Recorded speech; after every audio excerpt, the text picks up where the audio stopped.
Hey everyone, welcome to the show. I have a bunch of updates to share with you guys about the Jeffrey Epstein case, including there was some breaking news just this afternoon.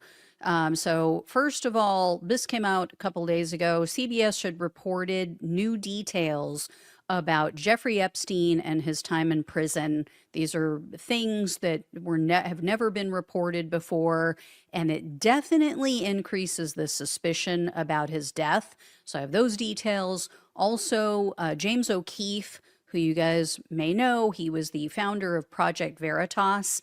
He released another undercover video.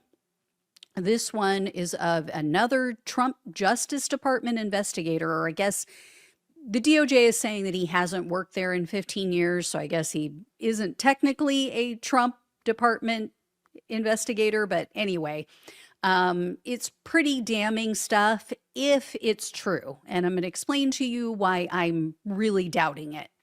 In addition, the Wall Street Journal published an article just the other day, and they detailed the total freakout in the White House when the Epstein cover-up started picking up steam in conservative media. Also, like I said, just today, there was a new batch of Epstein documents that were released, and they mention a bunch of Trump allies. So before I get into all these stories, please do me a huge favor, hit the subscribe button below this video. It is free to subscribe. It really, really helps, so greatly appreciate it. So I will start off with the most recent news. Let me bring this up for you guys, if I can find it. So this came out today. There was a newly released batch of Epstein documents. The Democrats received them, the committee received them. They released it to the public.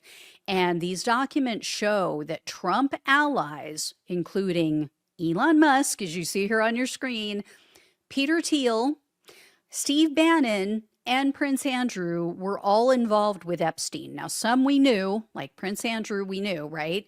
But one of them had a trip planned to Epstein's infamous island. So check this out. According to these files, Elon Musk was scheduled to visit the Epstein Island in December of 2014. They also said that Prince Andrew did travel to Epstein's Island in May of 2000. Also, J.D. Vance's billionaire sugar daddy, Peter Thiel, he showed up on Epstein's calendar. So apparently they were scheduled to have lunch together.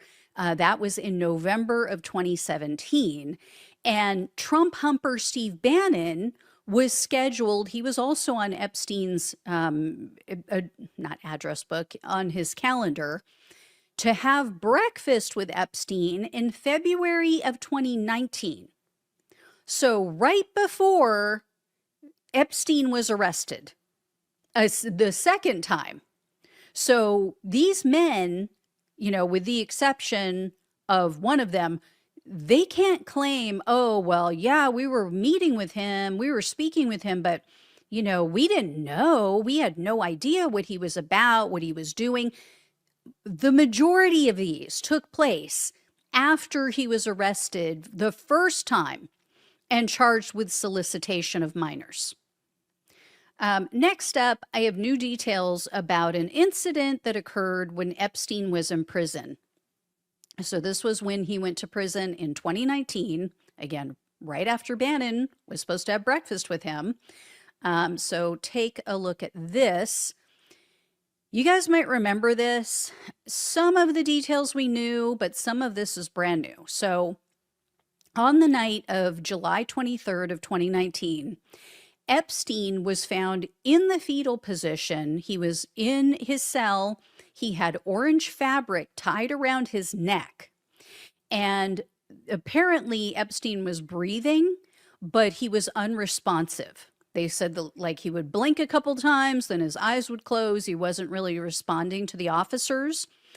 So a source told CBS that the scene was, quote unquote, chaotic. And they said, quote, he's laying on the floor and his bunkie is screaming, I did nothing. I banged on my door to get him out of my cell. I mean, kind of a strange thing to say, right? I didn't do anything. I didn't do anything. So Epstein is taken away on a stretcher. It was later ruled attempted suicide. But check this out. According to the prison documents, Epstein said that his cellmate, Nicholas Tartaglione, he tried to kill him. Now, we knew this, but we didn't know all the details. So Epstein said he remembered he got up, he got something to drink, he got a drink of water, I should say, because he was in a cell.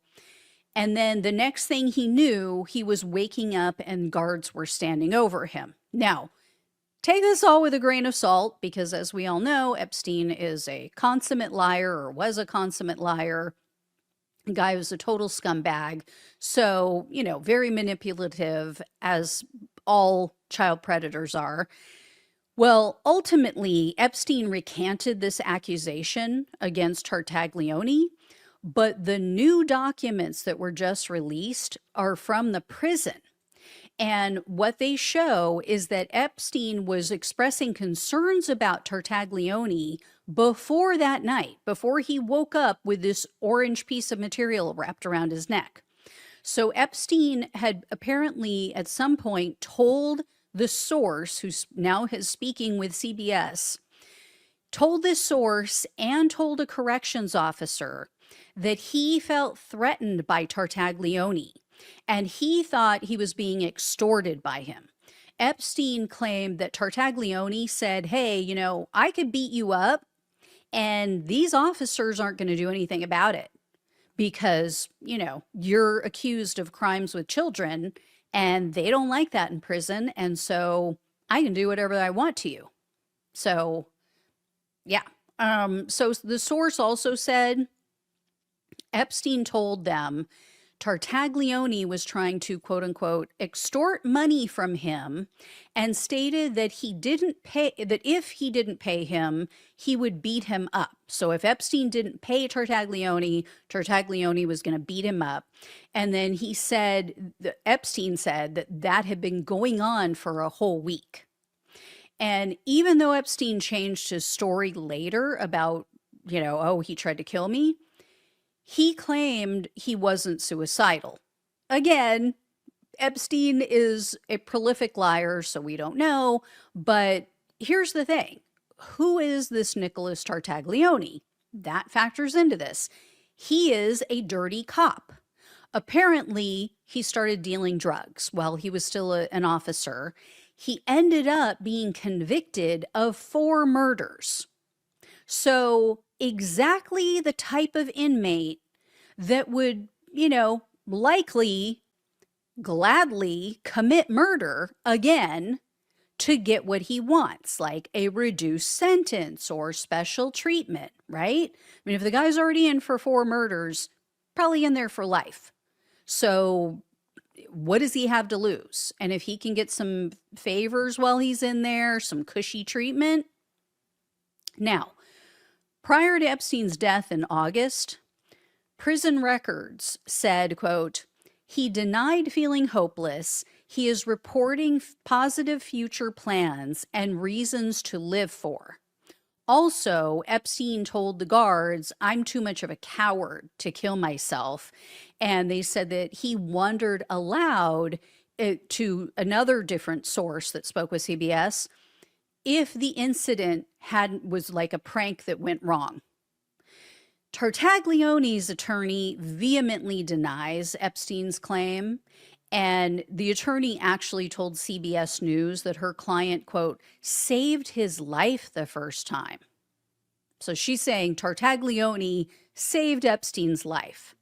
And in a recent podcast interview, Tartaglione claimed that Epstein left a suicide note, which this is like the first we're hearing of this.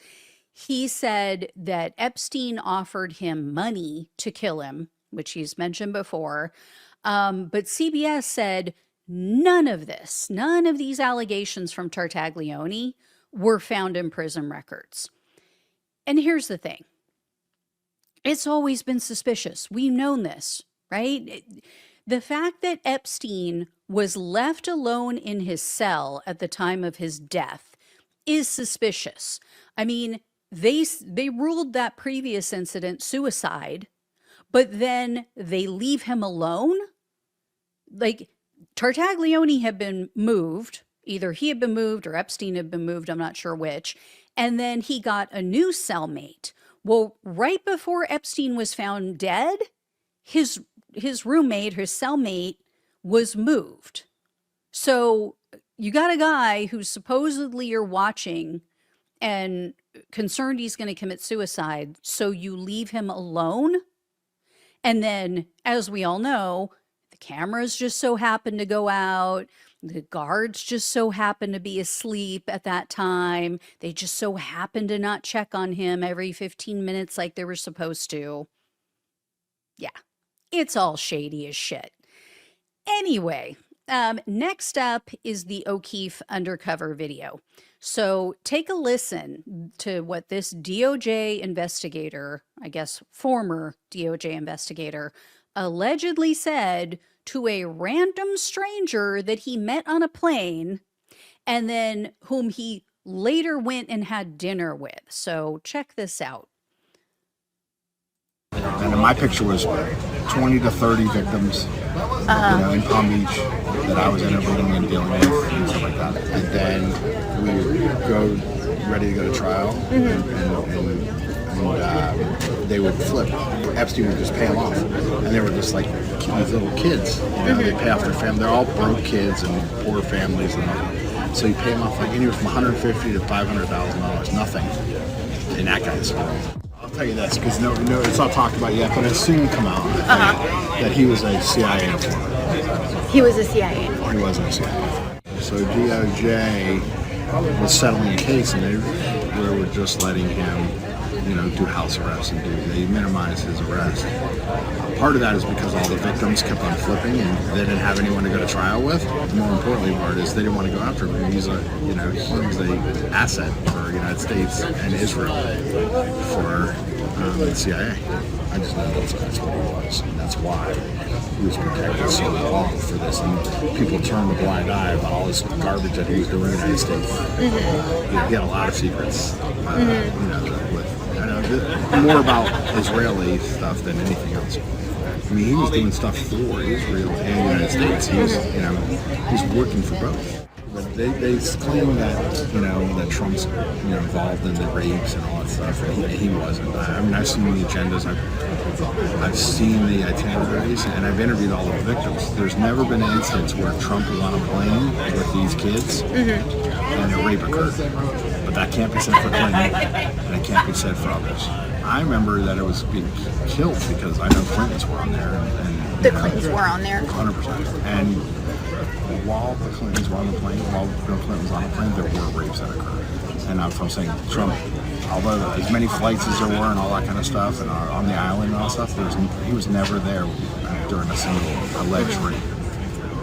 But that Clinton for sure. And that's where the big cover-up was. I don't know what's new that I have never seen that he's so hesitant to now show what's going on, and releasing all those files and stuff like that.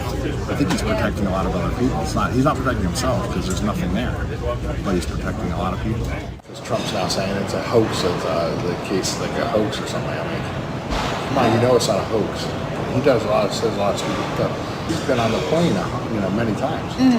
It's just he was never on the plane with the kids. People want to tie it to him and say he's covering up for himself, but he's not.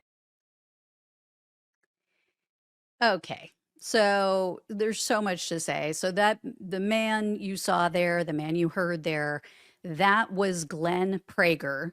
He was a 20-plus year employee of the Justice Department. As I said, the Justice Department claims he's no longer there. He hasn't been with the Bureau for 15 years. Here's why I don't believe this guy. There's several reasons. He said, I worked with 20 to 30 Epstein victims. Okay, well, we all know, based on extensive reporting, there were potentially thousands of victims.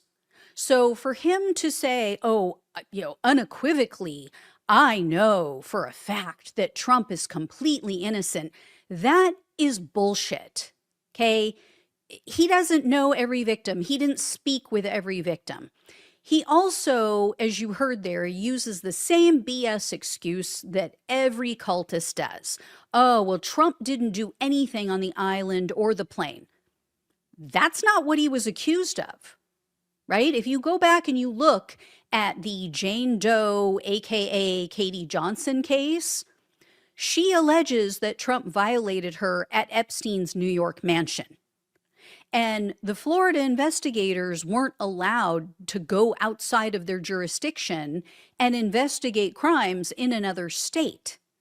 Numerous victims have said they were assaulted by Epstein and Maxwell and others in New York, in New Mexico, in other countries even. Also, as you all know, I have zero respect for or love for the Clintons, so I don't have a dog in the fight when it comes to what this man is saying about Bill Clinton. If he's guilty, take him down. Absolutely. I just don't find this guy credible, given what I just laid out about his other comments. And also, here's the thing, you know, the right, the MAGA cultists mostly, not everybody on the right, but the cultists keep saying, oh, well, if there was anything in there, you know that previous administrations would have already released it to take down Trump. Okay, well, what about the Clintons? We could say the same thing, right? If there's something in there about the Clintons, why didn't Trump use it during his first term? Remember, Trump was the one on stage over and over and over again, leading the chants of his followers, lock her up. So you're telling me Trump had the Epstein files before Biden, and yet he didn't release anything about Clinton? So either Trump is in there as well, and he knows that it is guaranteed mutual destruction if he releases their names, or they're not in there. So I think this guy, single, probably, maybe divorced, was excited that an attractive woman was showing interest in him, and he's trying to impress her. He's trying to say, oh, I know, I have the inside scoop. I was heavily involved in this. And then, of course, James O'Keefe is a Trump humper, so he has his own agenda, you know, of wanting to make it out that Trump is totally innocent, and see, even this guy says. So obviously, this guy is a Trump supporter. He clearly does not know all of the victims. So anyway, I understand, you know, what he's saying here is like basically Trump is covering for other people, but that would mean Trump is covering for the Clintons. Does that make sense to anyone? First of all, Trump doesn't give a shit about anyone but himself. And he's certainly not going to piss off a large portion of his base and risk a midterm disaster and uprising to protect other people, and especially not the Clintons. Anyway, the last bit of news that I have to share on this subject comes from the Wall Street Journal. So White House insiders spoke with the Journal, and they told the news outlet, quote, let me bring this up for you guys. Trump was used to having absolute control over his base. The Epstein issue was an anomaly, a negative story on which many of his supporters didn't seem inclined to follow his lead.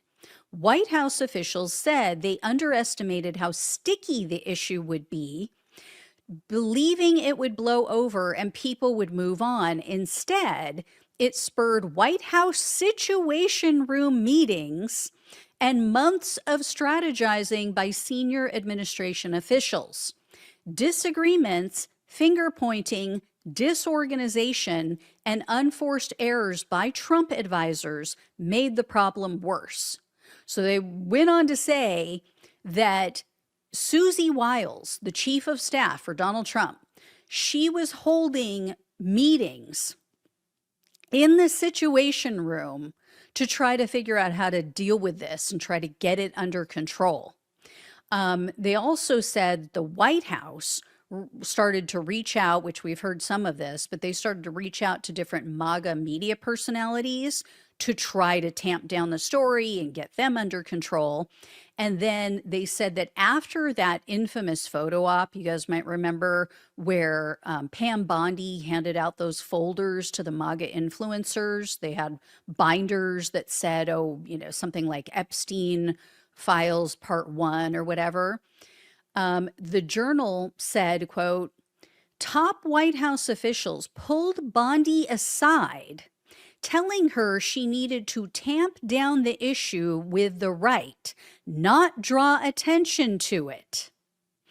And there's this next part that says, quote, Trump had been telling administration officials for weeks that he wanted all the attention on Epstein to end, and White House aides encouraged all the officials not to play up any Epstein findings. Isn't that interesting?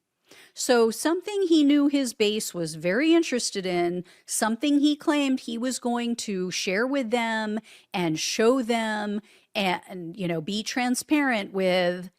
And he and his people are going, oh, we got to get rid of this. We got to tamp it down. We got to shut everybody up. Shut this down, Bondi. Stop talking about it. Stop playing it up. And sources confirmed to the Wall Street Journal that Trump was told all the way back in May that his name was in the Epstein files. So when he stood there on the lawn of the White House and was asked by a reporter, did Pam Bondi tell you that you are in the Epstein files? He flat out lied. And if you guys remember, that was in July. I played for you the video of him making that denial, and I said you could see it in Kim Jong-levitt's face, his press secretary. You could see it in her face that she was studying him, realizing maybe for the first time that, wow, this guy really lies. He is a really good liar. So, yeah. Anyway, just, you know, more of what we knew, but it is nice to hear it from the conservative Wall Street Journal owned by the Murdoch family. All right, guys, when I hear more, I'll let you know. Thank you all so much for watching and listening. Please like, please share, and subscribe. Please donate if you can. Love you all. Take care. Talk with you soon.